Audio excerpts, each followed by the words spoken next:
Nakita po natin kahapon ang part 1. Linawin natin, ito yung before, I think. Correct me if I'm wrong. Lagay nyo sa comment. Pero ito yung hindi pa ata niya nakikita. Yung binanggit yung pangalan niya. Kasi ang kino-comment niya lang dito at this time, ito I think this morning, kino-comment niya pa lang dito yung first video ni BP Sara Duterte. Wala pang binabanggit si BP Sara Duterte na pangalan, nag-react na siya. Oh, alam na natin. Pakinggan natin ha.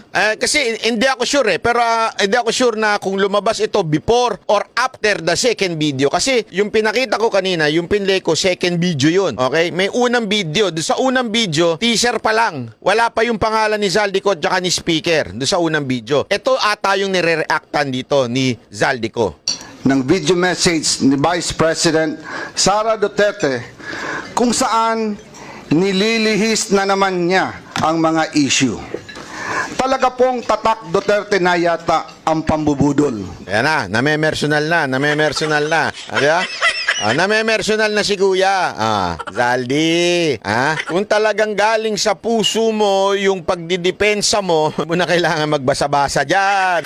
Hindi mo kailangan magbasa-basa dyan. Ba't ka nagbabasa-basa dyan? Ibig sabihin? Ano ba ibig sabihin natin pag nagbabasa? May tumulong sa kanya na magdepensa.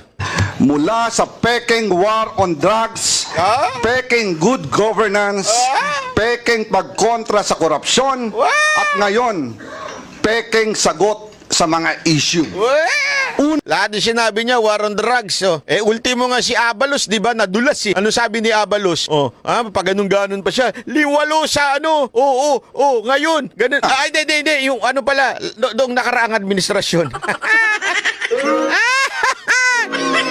Nadulas yung bata nyo.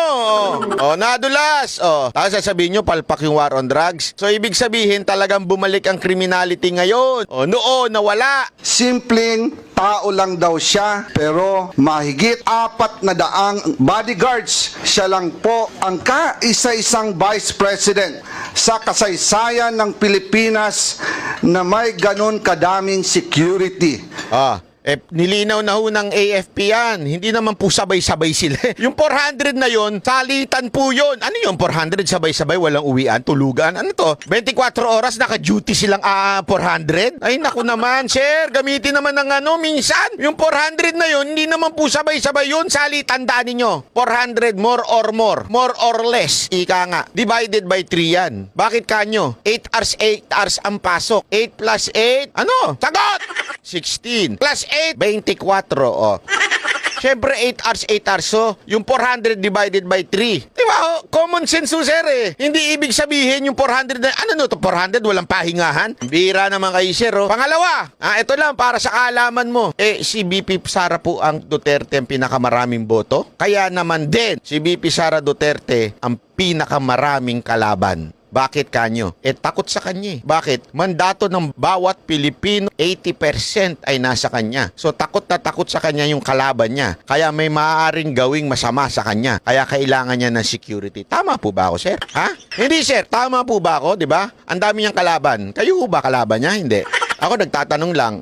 Siyempre, isipin nyo mga kababayan, kung meron mang isang politikong tumatayo talaga para labanan, isa sa mga tumatayo para labanan ng mga rebelde, walang iba kung hindi si BP Sara Duterte yun. Lumalaban sa mga sinungaling. Huwag kang masasaktan kagad. Nakabidyo ka naman eh. Sinungaling, o di kaya magnanakaw sa gobyerno. Wala ko sinasabi ko yun siya ho ang maraming kalaban dyan dahil marami siyang binubuking. Tama, mali. So, naturalmente, sir, kailangan siyang bantayan ng 24 oras. Di ba?